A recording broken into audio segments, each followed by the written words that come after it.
You're in the shower, water running, and somewhere between washing your hair and just standing there, you're having a conversation that never happened. You say everything perfectly, calm, sharp, precise, or maybe you're walking alone, and suddenly you're replaying something from earlier. But this time, you get it right. They understand you. You win the argument. You finally say what you couldn't. And the strange part, it feels real. If you've ever done this, stay with me, because the last part explains why this isn't just a habit. It's a place your mind prefers. Here's what most people get wrong. This isn't random imagination. It's rehearsal. Notice this. You're not just thinking, you're simulating. Quick example, you imagine explaining something to someone, but in your version, you don't get interrupted. You don't get misunderstood. Everything lands. Read that again. Everything lands. That's not how real conversations work, and that's exactly why your brain keeps going back. Your mind is trying to resolve something unfinished. Most of these scenarios aren't new. They come from something real, a conversation that didn't go right,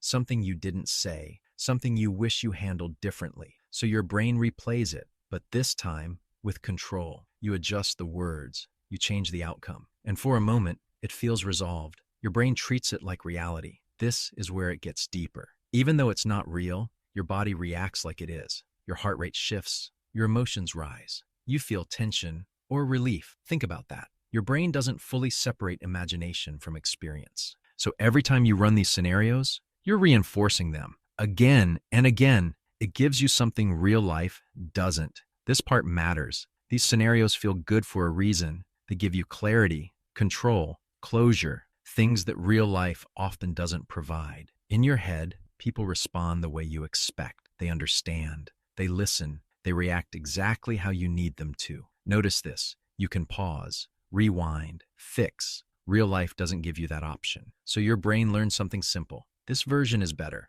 Midway reminder. Subscribe to Brain Catalyst for psychology that helps you decode people. It becomes a pattern, not a moment. At first, it's occasional. Then it becomes frequent. You're walking, and it starts. You're alone, and it continues. You're physically present, but mentally somewhere else. Replaying, practicing, imagining. And over time, it feels normal, almost automatic. It splits into 3 directions. Notice which one you fall into. First, arguments. You're explaining yourself, defending your point, winning conversations that never happened. Second, future success. You imagine recognition, achievement, moments where everything works out. Third, worst-case scenarios. You imagine things going wrong, people misunderstanding you, situations falling apart before they even begin. Read that again. Your mind isn't just imagining, it's preparing, but sometimes it prepares too much. And here's the part most people don't realize. This is often about perception, not yours,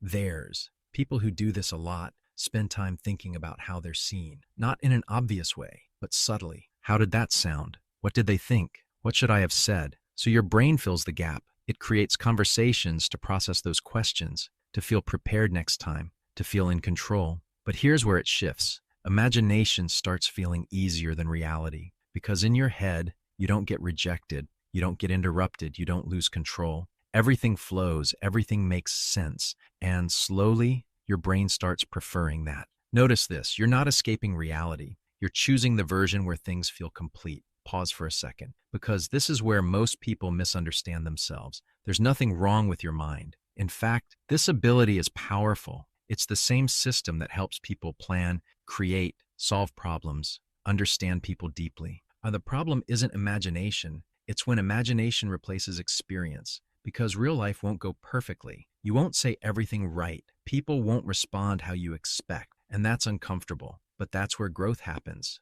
not in the version you control, but in the one you face. So if you find yourself doing this, don't just try to stop it. Ask something deeper. What is my mind trying to fix that I'm not addressing in real life? Because that's the real answer. Not the scenario itself, but what it's pointing to. Something unfinished, something unsaid, something avoided. And once you face that, you won't need to replay it anymore. Tell me in the comments, do you replay past conversations more or imagine future ones?